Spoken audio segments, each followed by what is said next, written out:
Okay, so welcome back to another episode, and today I'm joined by the lovely Abby Dutton from Studio Glow. Welcome, Abby. Thank you.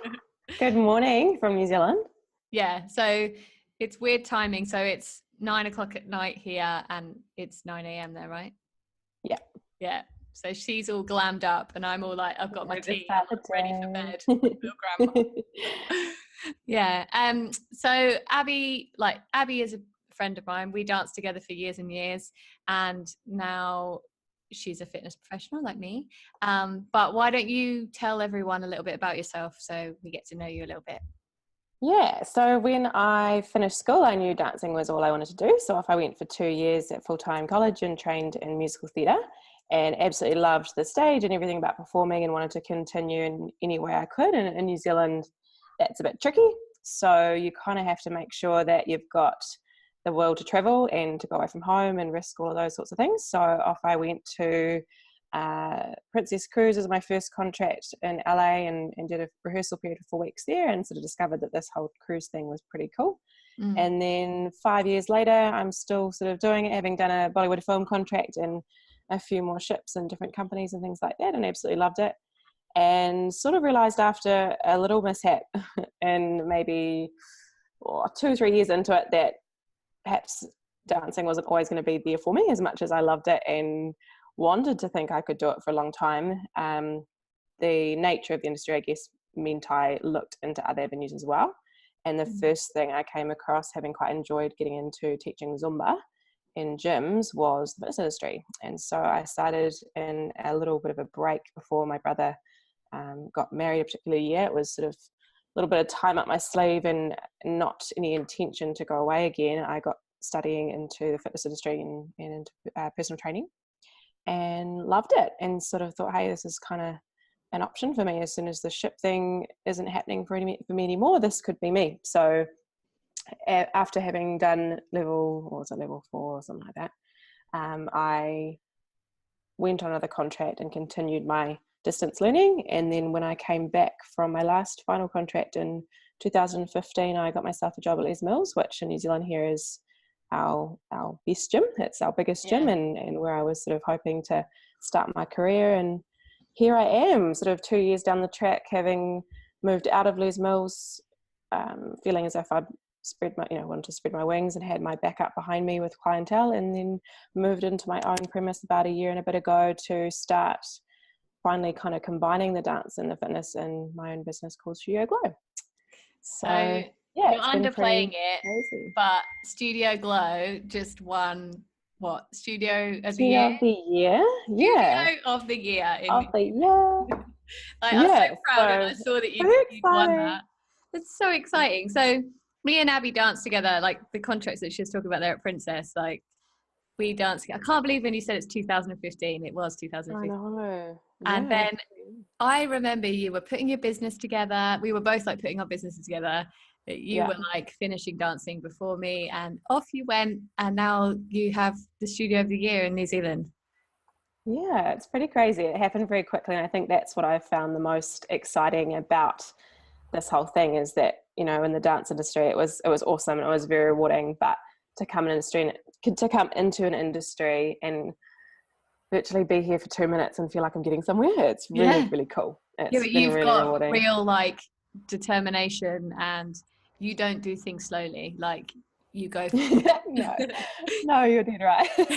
Yeah, I'm pretty, I wouldn't say impulsive in the, I hope to not think the negative way, but if I want something, I will get it. You make it in whatever way I have to. And I guess that control I never had in the dance industry, which is kind of maybe why I'm feeling a lot more comfortable in my skin in this sense, is because there's this ability to basically what you want and what you work towards, you kind of achieve, as opposed to wanting it so much and potentially just not being the right body or the right, I find that really hard. Like it's out of your hands, like you said, in the dance industry. Like you can dance, you can train every day, you could be the best, you could have the best kicks, you can have the best whatever, but at the end of the day, like if you don't fit their view of what they want for that show, you don't get the job.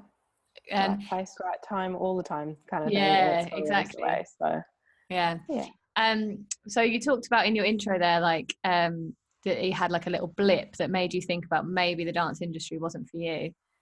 Yeah, so I worked for a company on a contract that was meant to be a world cruise followed by a Europe and itinerary for a while. And basically, due to height and weight and things like that, I wasn't the best fit for a particular cast. They were kind enough to say that my dance ability was great, but that I just needed to, sort of look at my body and things like that. And so that was a real, as much as I was understanding and I knew that there was some work to do, I guess it just knocked my confidence that, hey, maybe this, like I said, industry is not going to support me. And at the end of the day, we still want to be doing what we're passionate about and we still want to make money to feed ourselves and things like that. So it just sort of, knocked me a little bit to think that maybe this whole fun that I was having wasn't actually going to be something I could rely on for the long term. And I never intended to do the cruise life for more than, I probably thought I'd do it for a bit longer. But I began to sort of realize and get my feelers out for something that I could rely on. And I guess the fitness industry isn't everyone's sort of go-to because it's, in a way, it's a little similar.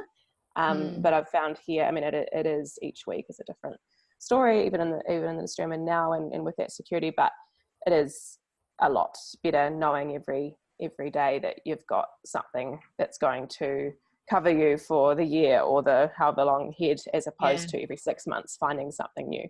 I guess the blip meant that I just had that intention to find something that I was also passionate about, find a second passion, find something that could sort of sustain me into adult life a bit more and when I stopped traveling. And the other thing was that my mum was actually really ill as well, and I'm a family first kind of person, and it meant that this travel life and not knowing what's going on from such a far distance was not really very comfortable for me, and it just sort of meant that the whole security and family thing became what I cared about more so than enjoying my life traveling, and the friendships and the dance shows and everything about that were fabulous, but there's something about feeling that comfort level or comfort zone for yourself that you fight and chase a little bit more than the fun, I guess. So I think it's like it's a difficult world, isn't it, being on the ship? Like it's so much fun, but there is that pull, always that pull to family and home.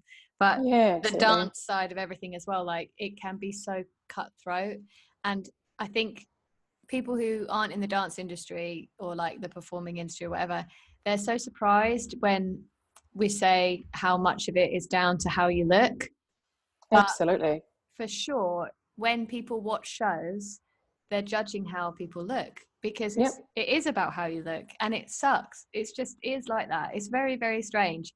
And it's strange to get your self-worth through like what someone else might think of you daily on a daily. Like I was telling someone the other day about what it was like at dance college, and like daily you're in front of the mirror, like next to other girls, like wearing next to nothing, competing. But even if it's competing for that class, they'd pick 5 best ones in the class. Whether you're competing for a job or whether you're competing just to be seen or whatever, like it's such a weird, really confronting. I was just having a conversation over New Year with a new friend, like somebody I met that over the New Year, and I don't think she could quite believe that this face, the facial and makeup that I wear every day, is kind of what I do every day. And she was sort of saying, but why? Like I could see that she was a little bit kind of confused as to why I felt the need. And I said, it's not that I need to. I could turn up to work however, and I'm sure my clients wouldn't. They'd probably wonder because it's a routine thing. But it's that whole, I've been in an industry that required me to be on point, on form, always looking my best all the time. And I recall, being in the likes of a college class, having an audition environment set up. It might have just been for ourselves, or it might have been that someone genuinely was coming in that day, and conversations around, hey, well, if you're not going to show up and turn up and dress up as such, then go home. Like there's no point. There could be somebody that determines your future, or in a sense just determines whether you're going to get a gig or not, that pays for your food that week. And if you're not really on form, then that's a shame. You're not going to get a look at. So I guess it's just sort of bred into me that your presentation and how you present yourself is so crucial to what people think of you and your efforts and your energy for yourself. Like if I was learning from someone that didn't seem to care too much but that's my value. You know, I understand that that's something that I care for, and not everyone's that we're way, totally but it does different breed on that this. into you. Because Yeah. you've adopted the value because you've had it trained into you from dancing, like you look presentable and that's how you come across and that's how you want to come across. And I'm always been jealous of like how well put together you look. Okay. I try and I can do it for like a 2-day stint and then I lose my earrings and then I'm terrible. And like if anyone's watching this video now, like Abby looks so glam and this is normal Abby, like at a day at the gym. And I'm in my sweatshirt and with like no makeup on. Because I feel like I'm like rebelling against it. Like, God, I had to put so much makeup on for 10 years. I'm like, I'm not going to wear makeup today. I can train my clients and I will not wear any makeup. I'm like, it's perfectly fine too, you know, like it doesn't define you, but it's also just something, if it makes you feel good, you know, like it's each to their own, and that's cool. But yeah, I must say it was something that I just placed so much importance on because I was scared into it, I guess, that if I don't look my best, I might not get a job, and there was all that pressure and that kind of thing. And as silly as it sounds, it was a little like that.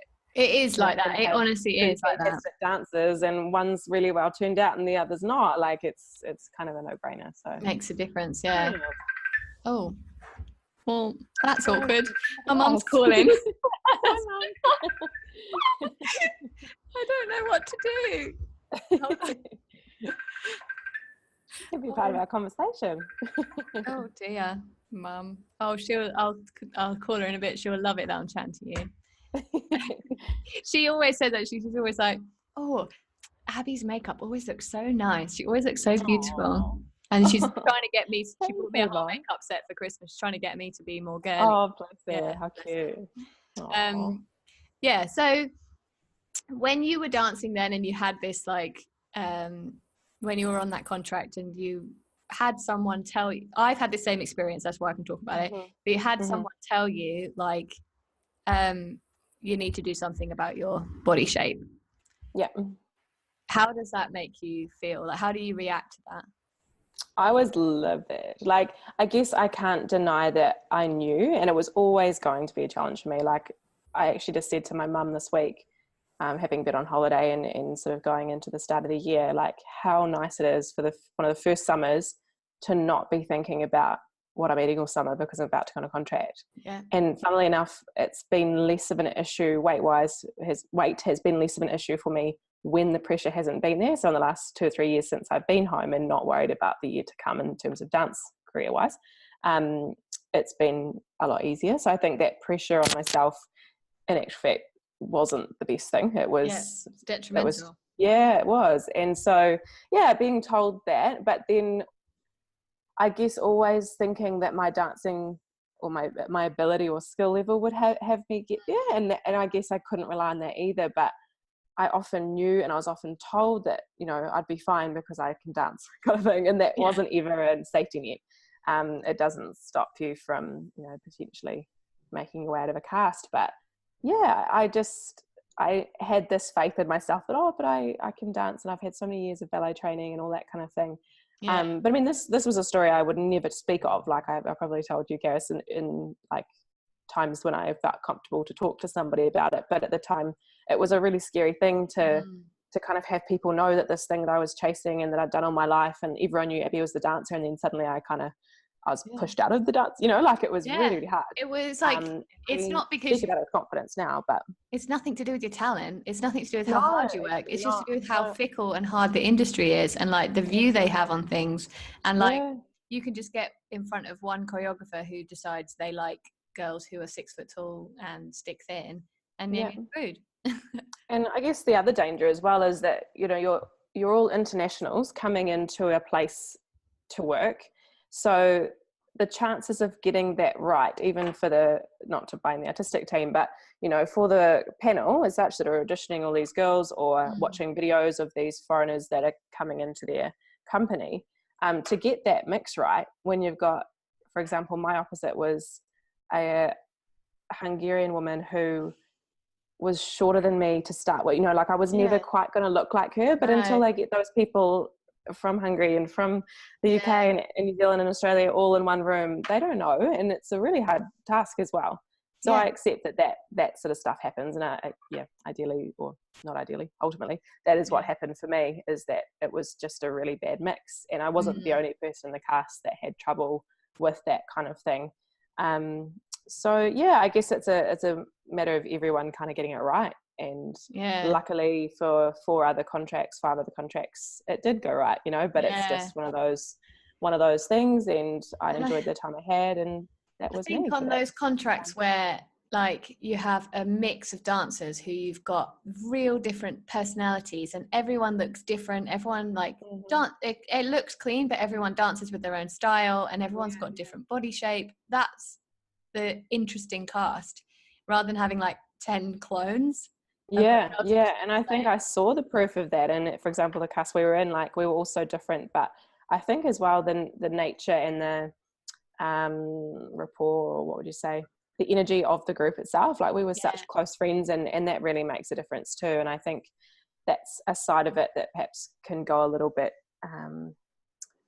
unnoticed, or not, it's not thought about so much, which personalities would blend. But it's like those TV shows on, those shows on TV with like Love Island, all these sorts of things, where people are just shoved onto this island and make it work, know, and that's a tricky mix as well. It's not always gonna work for everybody, and it's a very close-knit environment that you're kind of trying to navigate your way through, as well as knowing your way around the ship, and there's lots of pressures. So I think that all comes into it too, and it's not a awesome, crazy, fun environment for everybody that this industry sort of pushed upon. It's it's like a pressure cooker, isn't it? Like I don't want to put anything down on it, because we both had time of our lives, traveled everywhere, just like had such a good time. But it's just so crazy just to put a bunch of girls and guys together and just be like, right, now you work together, live together, party together, like you can do everything together now. Absolutely. Good luck. Have fun. And I mean, years down the track, when you're still friends, you kind of know that, hey, something was right about that, or you made it work. But it is intense. It's intense. My Kiwi accent. So now you are a businesswoman, girl boss, entrepreneur. What does Studio Glow like stand for? What do you want to, like, what's your ethos now with your new business?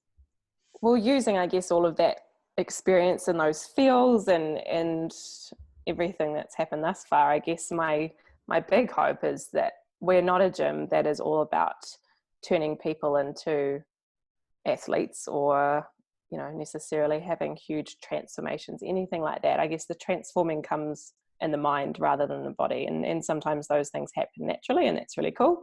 But I love to think that being a small boutique in terms of the size of the gym, physically, this smaller gym, smaller studio, smaller numbers, that we can really foster women to find what literally makes them glow. So whether it's finding their sweat, so whether it's getting a sweat up, whether it's being on the stage, or we obviously do spray tanning, so the beauty side of things, feeling glowing with their spray tan and their makeup, or whatever it might be.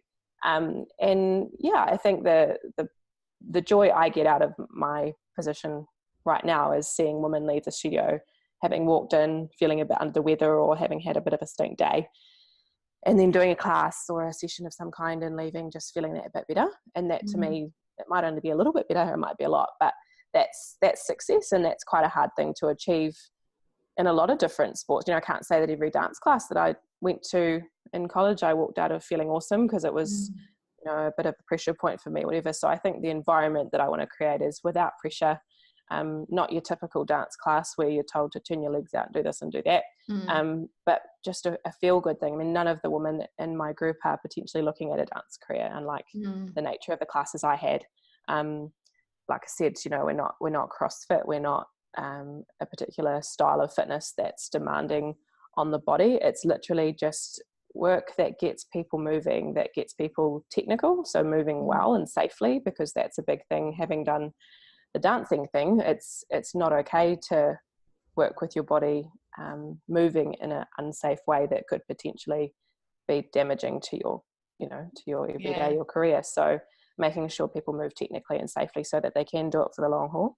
And just a really good range of personalities and things. I've got from 3-year-olds right through to an 87-year-old personal training client. So that's amazing. It's just so beautiful having women and children. So we work in women's classes and then some children's dance classes and movement classes as well. So it means that I get such a variety of people in my week, but they're all there to enjoy themselves. And I mean, there's places I'd like to take Studio Glow with regards to having professional dancers that are used for corporate work and have the chance to perform in the city and do different gig work and things like that, because that's something that I think there's a demand for, or could be a demand for, and there's definitely a demand from the dancers to get performing again.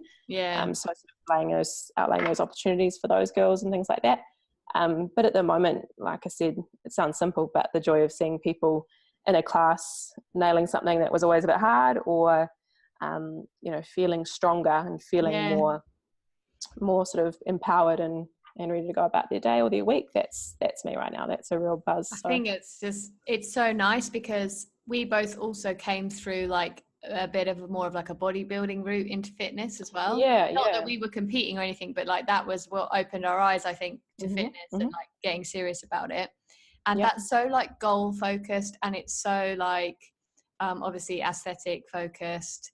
Your physique, and it can just be a bit, I feel now, I know some people who that is their life, and fair enough, but I feel like it's a bit empty. I feel like we've almost short-lived as well, way out of it a bit. And for the average woman who's like coming into Studio Glow or coming to me, like I feel like they don't want to be a bodybuilder or you might not just want to do like 4 sets of 10. Like it might be a bit boring for them. Like I think it's like putting the joy back into everything again, and just helping people to find what makes them happy, because the next person will go to CrossFit and absolutely love it, or do a comp and that's their absolute buzz, and fair enough, but unfortunately that's not everybody's cup of tea, and we need to have opportunities to make the fitness and, or sort of to unpack the fitness industry to not be this I don't know, like a pressure place again. It's got to have room for people that aren't into having those goals and do want to have a life that just involves a class a week. It might be a Wednesday night class every week that they do for the rest of their life because it just feels good and it makes them want to exercise. And if that's an hour more exercise in their week than they were ever going to do because they were insistent that the industry wasn't for them because it just has too many skinny beautiful people, then that's not really me. I want to have opportunity for everybody and have a really widespread group of ladies feeling part of something like that. So I think it's lovely because it is a bit daunting going into a new gym. It is scary. Like I go to CrossFit and I really enjoy it, but if I think about a beginner in that class, it's not for everybody. I don't even know if it's good for beginners to start there. Like if you're a beginner, and it's daunting. But I think it's like just taking the pressure off. You said it earlier as well, like when you were like trying to lose weight or trying to get in shape for a contract, it's actually, and you end up, I don't know if it's in the mind or actually that you end up just not ever getting to your goal weight. Exactly. I think that pressure, and for someone like me who I have a lot of personal pressure on myself, so having that added to actually just sort of, and I don't, again, like you say, I don't know if it's a chemistry that there's actually science behind this or not. I haven't looked into it. But for me, there's something about having no pressure behind it because there's enough going on in here. So if there's more, it just, and I think that's what I've been asking my clients. If I have a consultation with a brand new client, I say, what is your ideal PT, or who do you need me to be? And it's quite a broad question, but what I'm getting is that some people really like that military approach. They really want to feel as if someone's standing over them and making them do this because they know otherwise it wouldn't happen.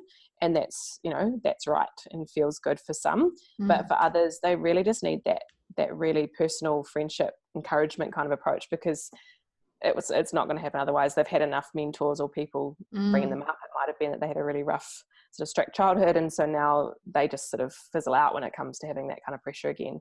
And at the end of the day, I think if you enjoy something, you do it easily for longer. So who am I to try and make an experience really negative that allows it only to last for 2 minutes, because it just, why do it? Yeah. Why am I going to spend my time, money, effort on something that I actually don't really enjoy and that I dread going to every week? Like, that's not who I need to be. I think that's the thing. If you're chasing this goal of like, if you're constantly chasing the scale as well, obviously, like, some people need to lose weight for their health, like that's a certain thing, but constantly chasing the scale and going to the gym because I have to, because I want to drop weight this week, and and you don't have any other goals or any other enjoyment out of it, it does end up becoming detrimental. And in the end, you are going to burn out, because like having that willpower to push yourself to go all the time just to lose weight, it's just like you need to find some other drive to get you there. So and that's different for everyone. So like, your ladies are coming to you, it's because you offer like a warm and friendly environment, and you're very encouraging. And like, my thing is, I like to go to CrossFit because I like the slightly competitive side and I like the camaraderie. Someone else might like running because they like to get out in the fresh air and they like to be like mindful and peaceful. Everyone's got a different way, and I just think there's no set way. I think it's nice now, like, we can just, like, before 100% I was like, no, you have to lift weights, you have to eat like this, and you can't do any cardio, and that is how you get in shape. Honestly, that's really what I thought. And my fitness was down the toilet. I had no fitness at all. I couldn't run anywhere, I couldn't do anything. So I think it's really nice now just to like open up and just be like a lot more. Just sort of dismiss the myths a little bit, because there is that concept out in the world that, even within diets, like everyone should do keto, and the next minute everyone's saying don't do keto, and there's just so much out there. And if you actually had your head above and right in that noise as such, you could just be so confused. And I feel women coming to me every day just saying, I don't know what to do anymore, or being quite set on the ways in which they've been sort of instructed to by this person and that person, mentors or whoever they've come across in a wellness sense and diet and exercise, and they're just so confused. And I can't tell you that the ways I believe in health or wellness are what that person needs either. I think there's such a number of things or a number of avenues you could go down, and each one of them could be healthy and could mean results for you. But it's being willing to open up to those new ideas and try things. But I think we just have it's our generation, and it's so cliche and so oversaid, but it's that we're now and we want results, and if we don't see them immediately, it's not good enough. But we give ourselves time on so many different things. We wouldn't expect to learn a language in a day, but yet we kind of want to see our body starting to change shape within a week, or and it's really tricky on ourselves to be so hard on these results and happening now. And so I guess, not to say that I don't expect results from my clients or hope for them, but I've come to learn from 3 years in it now that those things don't happen without a heck of a lot of work. But in the meantime, we've still got time to enjoy classes and enjoying week to week what we do, and getting better at the small goals, like the small wins, I guess. We were talking to Kai and I about that the other day, like it's a hard journey perhaps to lose the 10 kilo we want to lose. But in the meantime, she's a dancer, so let's get our legs working better and the turnout working and the technique, and let's start to get into running or whatever it might be. That might be a new thing or new journey that starts someone into the health industry in a better light or a better headspace. I much prefer that approach. And definitely, I actually saw this on your Facebook the other day, like just how long it took you to neglect your body to get it the way it is now. Like, say you want to lose weight, you cannot expect it to change overnight. You've got to undo all those habits. You've got to create new habits. You're going to take 2 steps forwards, 1 step back, 2 steps forwards, 1 step back. It's going to take time. And we just need to give ourselves like that patience. And as the client and the trainer as well, just sort of taking a step back and saying, hey, that's the underlying goal and we'll get there. But we need to take it slow and accept that the wins that we're getting day to day are what we celebrate. And ultimately that weight loss or that sort of health will come. And it comes so much easier when you have that mentality. Exactly. Definitely. We totally went on like a real tangent then. I like that we just have like good views on stuff, and I love what you're doing with Studio Glow, and I can tell that it's such a lovely environment for people. And I know so many people who message me or, you know, write comment on my things that they're worried and scared to go to the gym and nervous to walk into the gym. And I don't think anyone could be nervous walking into your facility. Yeah. I just took a lot of care when I was setting up to keep humble in the sense that, hey, when you're setting up a gym, it's like financially it's a big thing, but also that if I don't have 100 machines in this place in 2 minutes, it's okay, because I actually don't know if that's the way I want my space to be. I didn't want it to feel like I always say a steel jungle, you know, walking in and having all these intimidating looking, I actually think of them like little monsters, you know, like when people don't know gyms and they walk in and they don't have a clue what any of these machines do, and this is the thing, like they're just all these monsters, and sort of becoming friends with these monsters as such is kind of what I see it at when I used to work at a commercial gym that did have all those things. It was a matter of stripping them back and saying, okay, this is what they do and this is how you set it up. But to sort of be in an environment now where I'm more in the space of moving well and knowing how to place your body without mirrors everywhere, you know, and I think that's a big thing for a lot of women is it's first of all that there's no men grunting. So that's really cool. We haven't got any of those sitting around. The other thing is the machines, and the other thing is the mirrors. And of course, up in the studio for the likes of dance and things like that, mirrors are fantastic. But I like to think that my bodies, my people that come in, are bodies that move correctly or start to form good technique based on feeling, as opposed to always having to see things. And of course, that's a great teaching tool. But as they get on, I'd love to know that, hey, when they squat to pick up that box when they're moving house in the weekend, they actually squat well and look after themselves and their backs and have bodies that work well for them functionally for the rest of their lives, because it actually comes to your glow and gone, I know how to move well now, I know where my technique sits, and it's comfortable. That's one thing that's been weird for me, like going to CrossFit now, they don't have mirrors in CrossFit. Yeah, which I didn't even think about before I joined. And then it's obviously dancing is all in front of the mirror, like you're literally looking exactly how to place your body, everything. And then bodybuilding style, working in the gym, you're literally like watching your placement, your muscle, like absolutely. I feel like I can't work out unless I'm in front of the mirror. It's really weird. And now I'm like today we did cleans and I'm like, I don't even know. I said to the coach, I was like, can you come and have a look? Because I'm like, I feel like I'm doing it right, but I still feel lost without the mirror. I wish I had the mirror because I feel like I'd be able to correct myself really quickly. But you are so right. Like I will feel it quicker on my body doing it without the mirror. And it's the same when you learn choreography without the mirror, how much quicker it goes into your body. That's it. Exactly. And it's really tricky because you're saying I could really do it with the mirror because it is a great tool, and that's what I see it as. But for the next woman that's beside you at that CrossFit class, she's going, thank God there's no mirrors. Like it's such a so strange thing as a dancer because we've only ever seen it as a tool. And every 2 minutes or no, I should say 10 minutes or so, you might check your hair or whatever. Check out my six pack. Absolutely.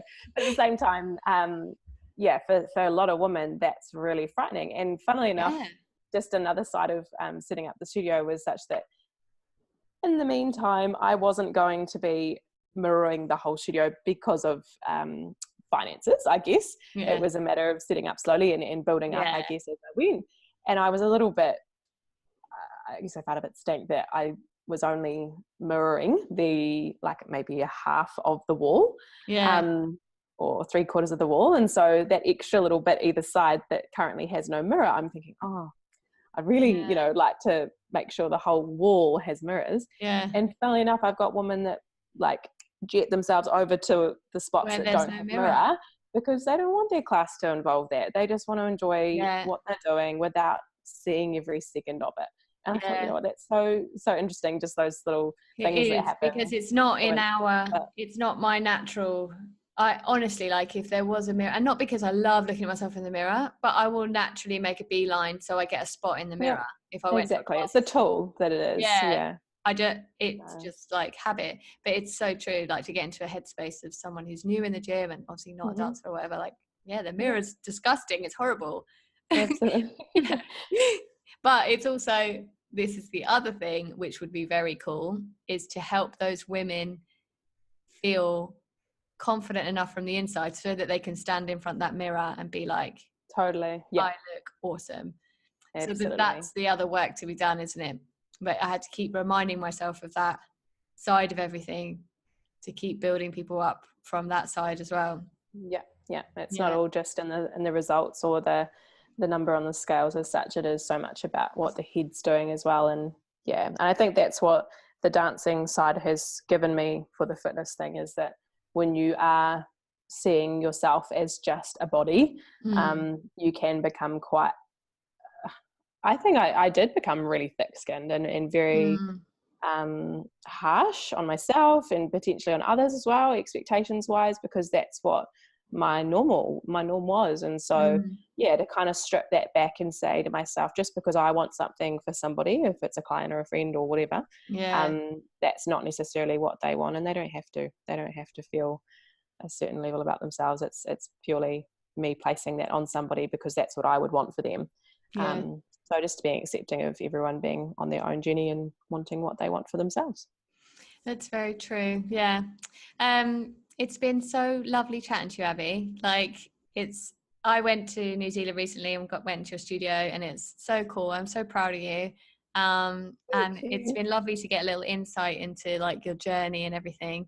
If people want to follow Studio Glow, where do they find? We're on Facebook, where that's our main thing, is Facebook. So if you go to Studio Glow, and then on Instagram, it's Abby_Studio_Glow. That's kind of us, really. Love those underscores. And I've got one on mine as well. Studio Glow is kind of thing. So that's where we sort of feature mostly. Lovely. But we have sort of a few little promotional things we do each month or week. Stretches of the month and Glow Girl of the month, things like that. So if you want to follow along with what some of our ladies are doing, that's where you find her. And if people are in New Zealand, especially if they're in Hamilton, then they can go check you out. Thank you so much, Abby. It's been wonderful.